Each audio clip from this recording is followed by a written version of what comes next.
Hey love, hey love, hey love.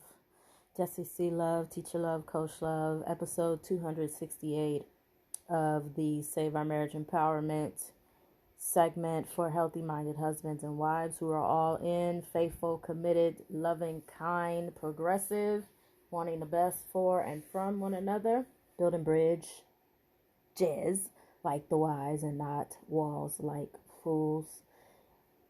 I'm going to go ahead and get right into this because I have quite a few of them that I need to do. And this lesson that I turned to today, it's a little long, but I'm going to skim through it.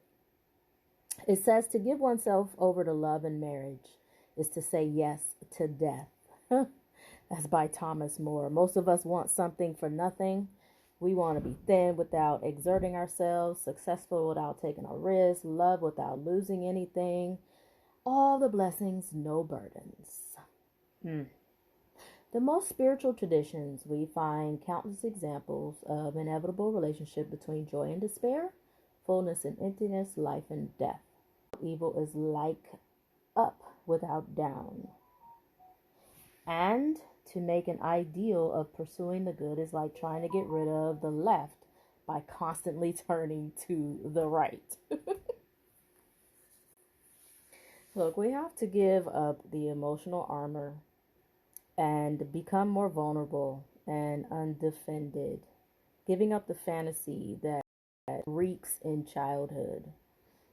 Mm-mm. Some people go through life thinking that, if they had a healthy father, then they'll marry someone just like their father, and vice versa. If they had a healthy mother, they'll marry someone just like their mother. Fact is, some people find out that their fiance and husband are nothing like the father.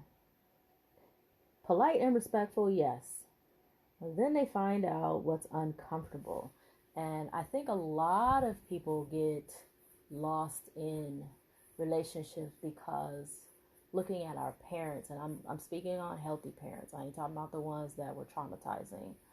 We look at our parents and we're like, he's such a great husband. Yet we have no idea what the wife endures because we ain't the ones sleeping in the same bed. We don't know about that courtship. That's why I say I don't want nobody else's marriage. Because you don't know what prices they had to pay. I'm not captivated by that. I'm not captivated by the so-called happy ending. When the truth is, when we get married, there's a loss of some kind. There's a change, there's a surrendering, there's a submitting. And I'm not talking about the submitting that a lot of people are hung up on. It's reciprocity. Neither walks on the other. We don't have a foundation of excessive anxiety and worrying and suffering and angst. Many of us sometimes want to stay the same, but life is about growth. There's necessary losses. There's also great gains. We have to be able to move forward. If we refuse to take a risk, we'll never know what could become. We can't be uninspired or allow ourselves to be uninspired, depressed, and resigned. That's not the best state of mind to even live with ourselves, let alone be in a healthy marriage. Life is about spark.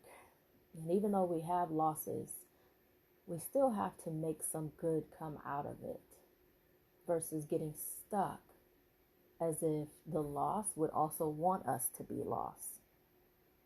We have to be able to learn how to respond well to loss and disappointment, giving up the assumption that when we suffer loss that there's something wrong. Nothing's wrong. It's a part of life. Sometimes there's sadness and silence and despair and loneliness. We need to listen to it and work through it. There's an ancient prophet by the name of Rumi or Rami, I'm not sure, who says our lives are always in motion. We will continually be asked to give up the life we have for the life we are creating, not getting stuck in the wilderness. For those of us who've suffered traumatic losses, particularly ones that occurred in early childhood, those feelings associated with this, such as sorrow, fear, and frustration, can be very frightening and unsettling. However, it's important to learn how to feel these feelings without needing to numb out or act in ways that are hurtful and destructive. How I always say, do no harm. When you decide to improve your life, the first action you will experience is loss. If you begin therapy or join a spiritual group, it's because you see a possibility for yourself that you want to realize.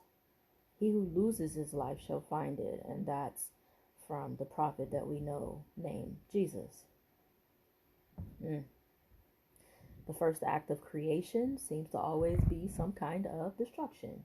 You have to move the ground in order to even plant a flower, or a seed rather.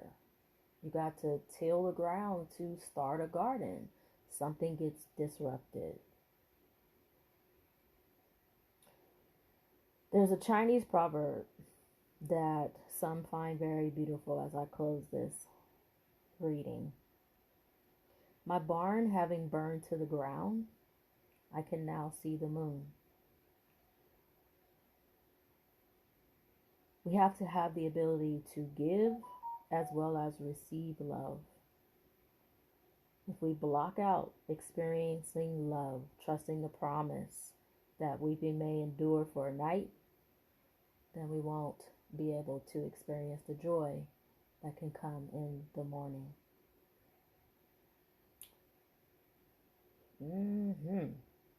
We have necessary losses. Wow. Yet we learn how to move forward, even when we're afraid, and even when we have to figure out how to embrace the very losses that we're trying to avoid. Got to work through them, not cover them up. And that's what healthy husbands and wives do. Whatever the loss is, look for the gain. I appreciate your time. Thank you for tuning in. This is episode 268.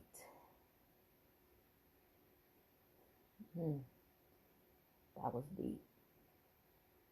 Never read that one. Be love.